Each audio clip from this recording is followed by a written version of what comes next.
Yeah, so hey guys, thanks for coming. My name's Owen, I'm the director of Sleeping Rough, which is the film that you're about to see. It's the result of about 2.5 years' work working in the homeless sector in the UK. I originally basically got the idea for I wanted to do something about homelessness for a long time, and obviously, as you probably know, it's risen at an incredible rate over the last decade.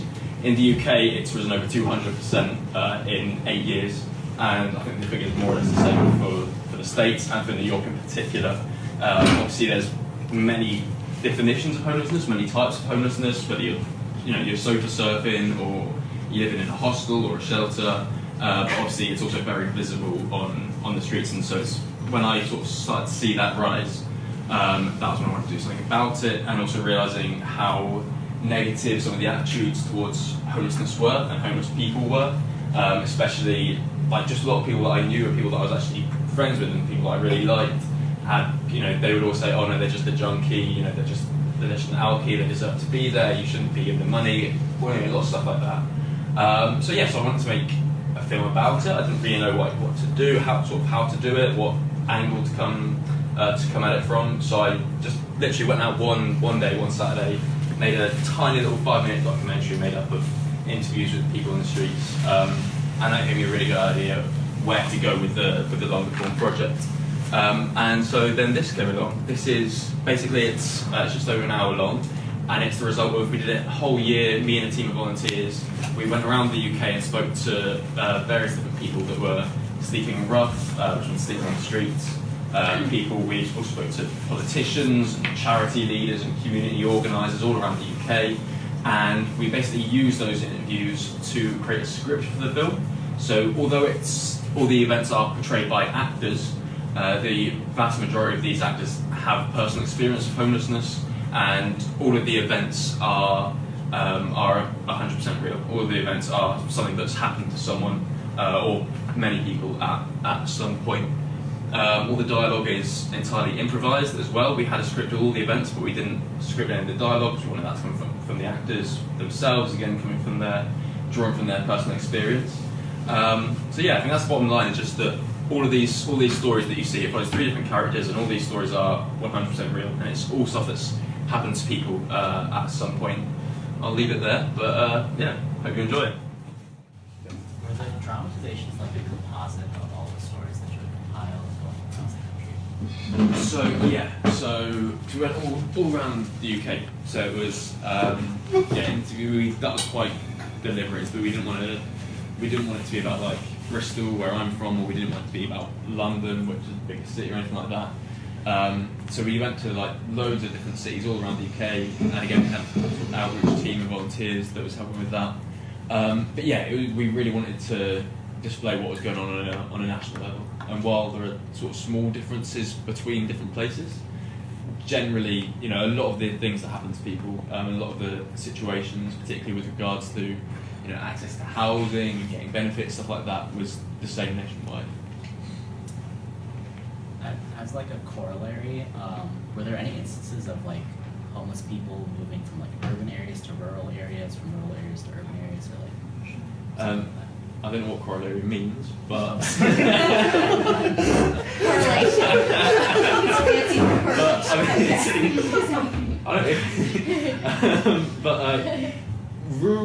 urban to rural, not that I encountered.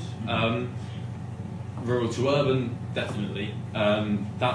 People moving was a big thing. This is actually an issue with when you see Jack when he's going to the council and he's trying to access help. One of the issues that came there was that if you haven't been living somewhere it changes place to place, but it's anything between 3 months and 3 years, then you basically qualify for no support from the council in the UK. And that was an issue, is that a lot of people would be moving place partly because, again, like you see with Jack, they didn't want to be recognised because they'll have their friends and family like where they live, so they don't want people to see them in that state, so they'll move to a new place. Maybe they'll move because there's better access to services there. Especially if you're moving to somewhere like Bristol or London, you're going to be moving there because there are more shelters and there's more access to support there. There's more charities, etc. So that was a big thing. But there's often a lot of migration. I have a question. I'm sorry, I wasn't able to see the whole film, but did you encounter any homeless who were like moved by force? I mean, it depends. If you mean Because there's some moved- areas like in California where there's Yeah. no homeless allowed. So if someone does become homeless, like the police pick them up and move them to a different city. to a different city, we encountered it. It's not in the film, but it is something that we've encountered. Yeah, not generally not forcibly as in by physical force, but often there'll be instances of, for example, for a start, cutting off of services. So saying, we're not going to offer you support here. You have to go to this place. Either they'll say, we don't have the capacity, or you're not from here, so you don't qualify for support. There have been a few instances of basically what they'll do is they'll offer you a ticket, of like a one-way train ticket to your hometown, essentially, or the place that you've just come from. As a sort of incentive, there is also the case that they'll actually lock you up if you stay there, particularly if it's in like a small area. Because again, like you saw with Ava, the police move her on. So there are certain places where they will say, no, sorry, you can't stay here. And so usually they'll just move to somewhere that's a little less, there aren't as many people, or something like that. Well, I know that they move a lot of homeless people from different states to San Diego because they think they have a better chance of surviving because of the weather there. Who cares? I don't know. We don't have as extreme I just weather wondered how that conditions in was. the UK. Yeah. Especially not this week. But no, yeah, being moved as essentially being forced, again, not physically, but being moved, being forced to move is definitely something that happens. Yeah. It was interesting how looking at different spots, depending like the tent city, what I've seen tent cities a lot, like where I was growing up. Is it basically how the actor explained it, where people would just set up tents in certain public spaces after hours and then leave before? Was that a common occurrence? Yeah, definitely.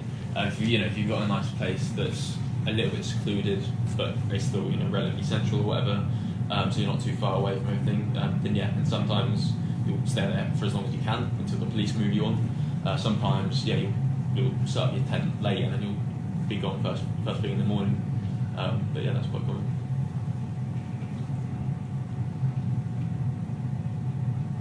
So I've realised there's also a lot of kind of information that you probably won't have got purely because of sound.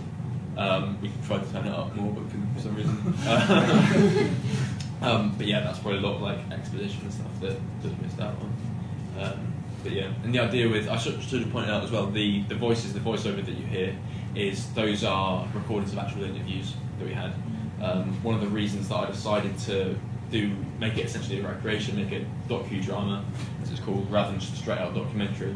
Partly because I want to use a new form. There's there's quite a lot of documentaries out there, and so I thought that maybe it could have more impact if it was presented in this way. But also because a lot of people don't want to have their face on camera, which is why I decided to do it this way. And that's also why when we were doing interviews, when possible, and sometimes people wouldn't want to be recorded at all, but they'd be happy to chat. But when we could, we'd record the audio of the interviews, and then snippets of those we used in the final film as well. So what inspired you to make such a movie on homeless people at the beginning? So it's something that I wanted to do for pretty much since I can remember. The situation has got a lot worse in recent years, like I said, in the last decade. Both street homeless, which is where you're actually sleeping out on the streets, and all homelessness has increased massively. Again, in the UK, over 200% in under a decade, actually. So that was one of the reasons, and the other reason was just public perceptions of homelessness. A lot of people. One thing I learned, especially while making this film, is that a lot of people do amazing work and dedicate their entire lives to trying to better homelessness just in one tiny location. But unfortunately, there are also a lot of really negative opinions that are also quite entrenched. They kind of pass down through generations, that are passed down from their parents or from their grandparents. About homeless people. So, and I just started to realise how many negative opinions I was hearing, and how they're fake. So many of them were just how untrue. People. I was with someone who, again, like this individual I have a lot of respect for, but they basically were complaining about a couple of homeless people that were like camped out down the end of their road or something, and then I think a friend of them or something said, "Oh, should we see if they need any food or anything?" And she went, "No, you can't do that. They might stab you." And they might come back begging you for more, and it's stuff like that I was like, okay, this needs to change, and thought that the best way to do that would be to get people's stories. That's why I wanted to do it the way we did, is to go and do the interviews and talk to people firsthand, just to get their stories and just to get their backgrounds. So I thought that would be the best way to just create some empathy and create some understanding. And also hopefully make people realise this was one of our main aims. It wasn't originally, but it became one of my main aims for the film, was to make people realise actually how close they were potentially to being homeless. I've been in that situation myself, and it's, I've spoken to college students, recently graduated. I've spoken to people that have never struggled with addiction, that have, maybe come from a very wealthy family, that even then, for various different reasons, so many different reasons, have ended up homeless. And so we really want to highlight that literally anyone is only 2 or 3 steps away from ending up homeless or ending up on the street. So yeah. How did making the film affect your perspective on homelessness? It actually gave me a lot of optimism. In that when I went into the film, I kind of went into it very angry. Like, how can people think this? Why is everyone such an asshole? We need to change this. But then doing this and speaking to loads of different people and speaking to all people that work in the sector and charity workers, etc. I realised how much amazing work is also being done, and how many people there are fighting to make other people's lives better, essentially. And one of the most common things that we heard from people that had been rough sleeping or been on the street was that there's a lot of amazing people out there, and that I've met loads of really generous people. And there's some horrible stuff that goes on. A lot of members of the public, again, as you'll see in the film, might beat you up or might treat you like a prostitute, any of that stuff. But so many other people will be really kind, will be really generous, and be really willing to offer their support. So that's definitely one thing. It's just how many reasons there are to actually be optimistic, despite how bad the situation is. Another thing is that it's so complicated. There's an entire myriad of reasons why people end up homeless, and it's also rarely, it's never, in fact, not rarely, it's never one reason. It's never this one thing happened and just like that. It'll be, okay, I lose my job. Because I lose my job, my relationship with my family becomes tense, or with my girlfriend becomes tense.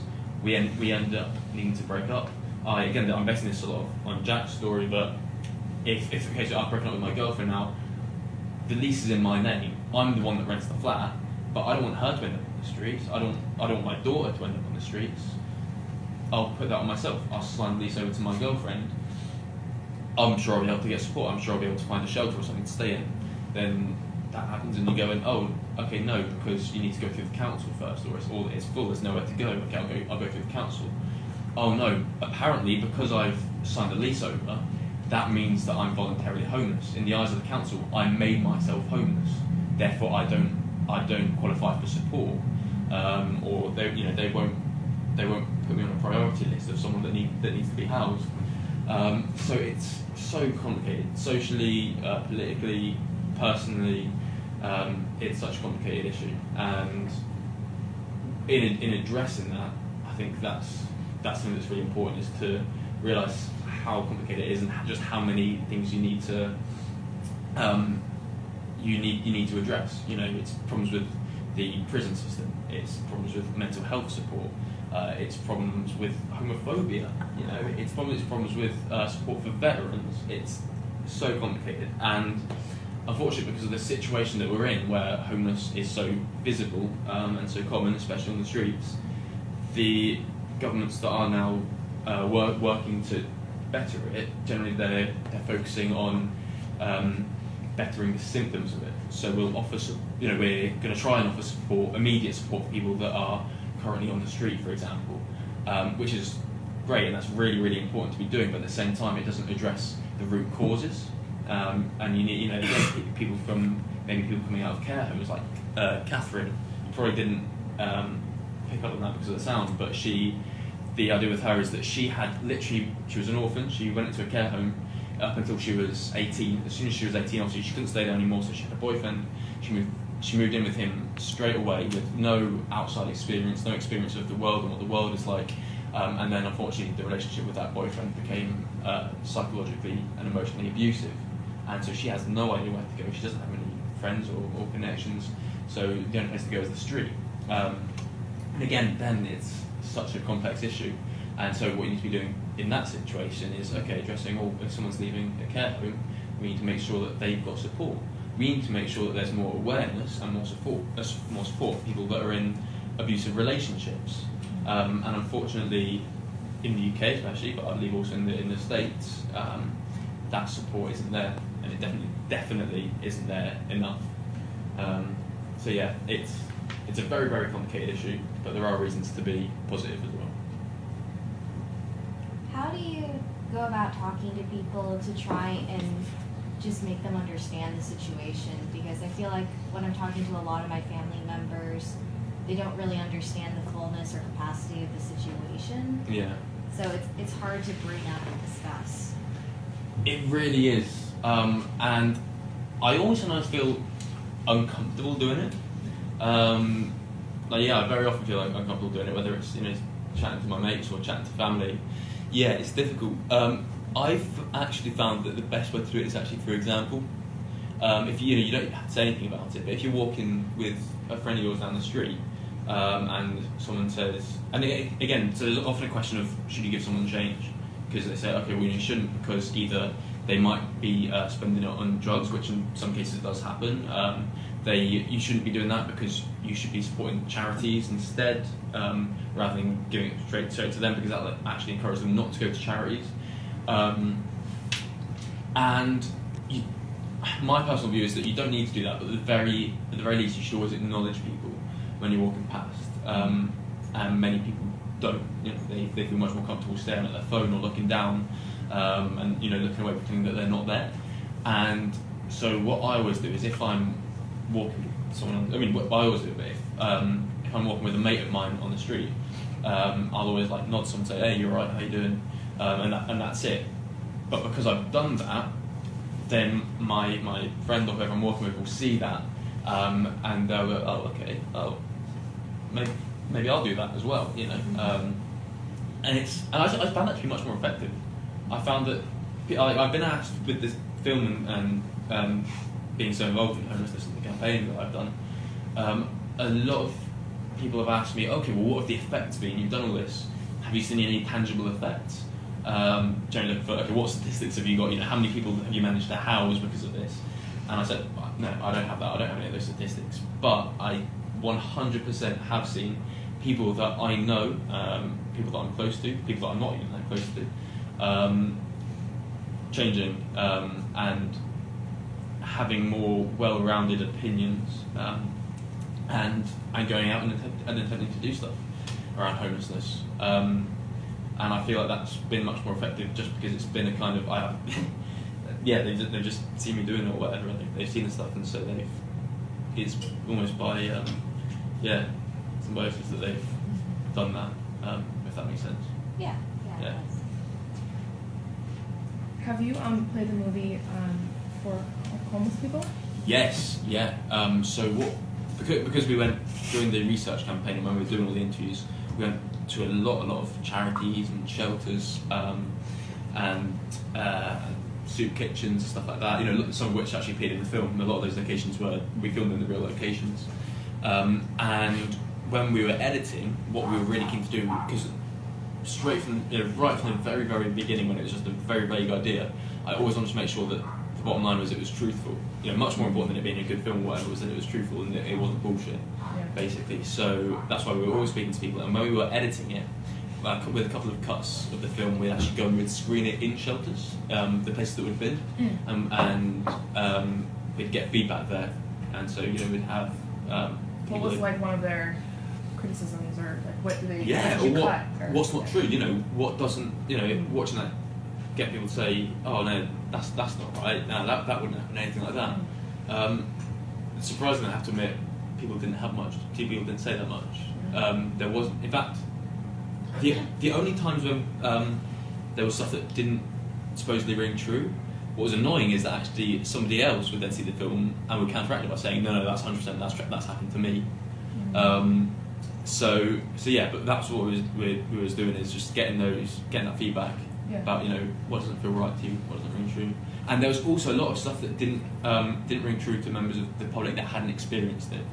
There was stuff, for instance, with Catherine and with her relationship. We were very, very keen to make sure that it wasn't physical. It wasn't a physically abusive relationship, because people know about physically abusive relationships. We wanted to make sure that it was psychologically abusive and show that. And then a lot of people watched it and said, why did she leave? What was wrong with that? There wasn't anything wrong with that relationship.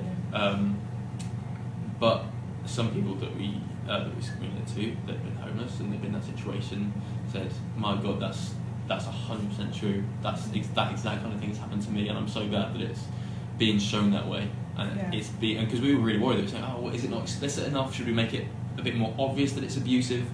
And one of the women last week said, please don't make it any more explicit, because that's exactly how it is. And we want to show you that. Did they tell you what they hoped that other people would get out of it? Yeah. So one of the things is that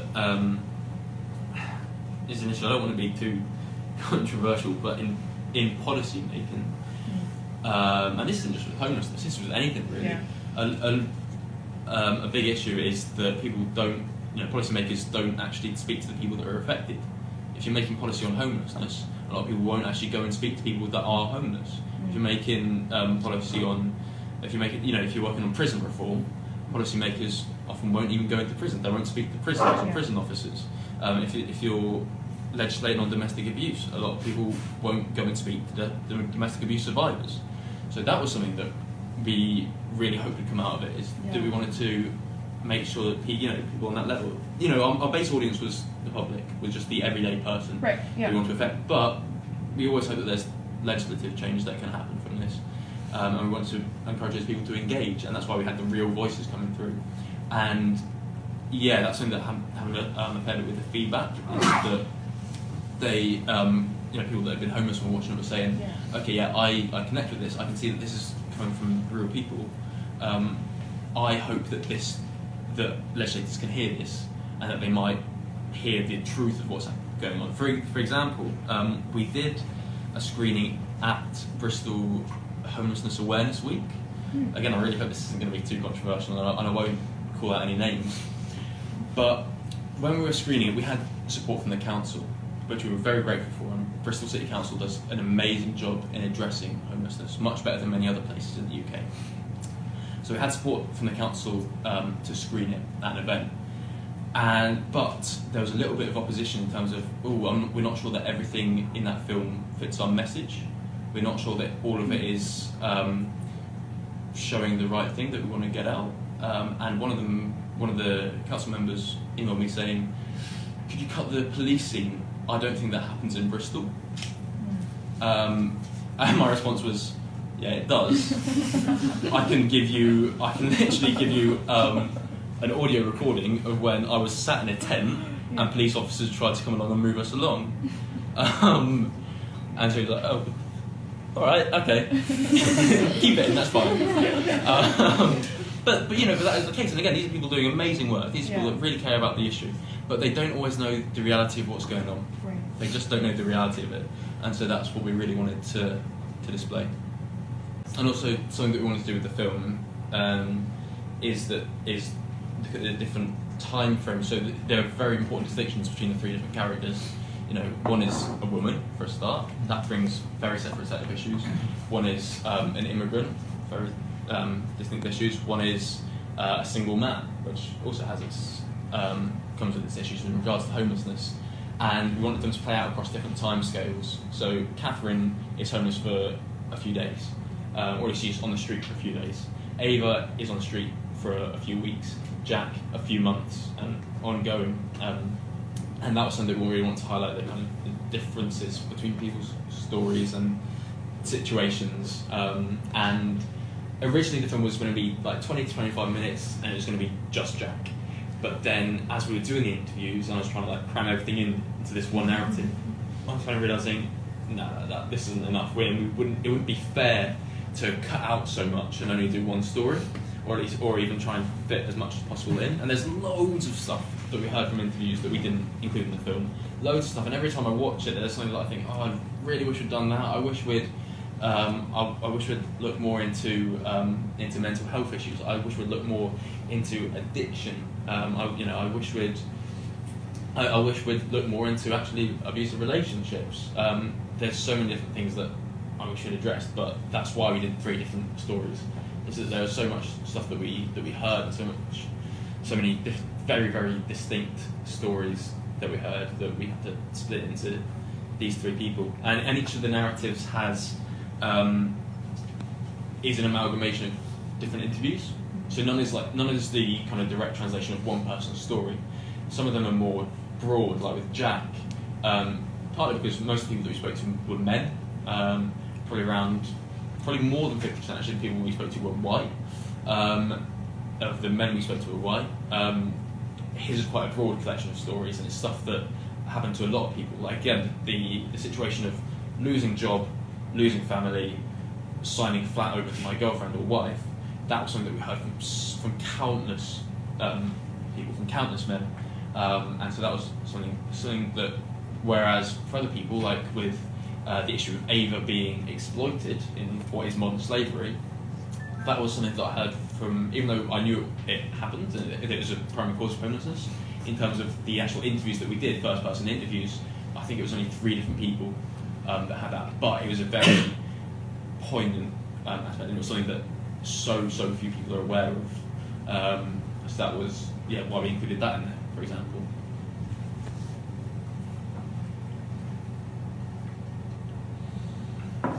Thank you all for coming.